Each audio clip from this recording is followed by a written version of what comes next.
Maybe you're one of them. More than 100 million Americans have allergies. Allergies are the body's response to foreign items in your system. Traditional ways to treat it include antihistamines, dietary changes, or herbal remedies. But a researcher at the University of Central Florida has discovered a new approach to treating allergies that could possibly eliminate them. Marty Salt has the details.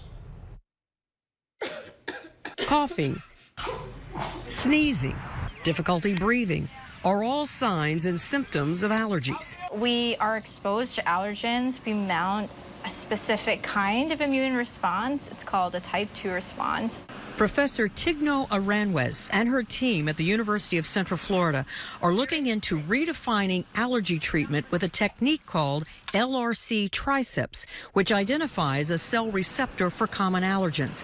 The research demonstrated the allergen and a common receptor, LMAN1, binding together to inhibit the allergic reaction. This discovery was groundbreaking. We have the potential to modify the disease course, or there's a potential for it to have a greater effect than just trying to basically suppress the symptoms. The discovery can lead to new therapies to stop allergies before they start. Marty Salt, WGEM News. Currently, the best way to prevent your allergies from flaring up is by avoiding those allergens. Also, vacuum and dust often and change your air filter at least every 2 to 3 months.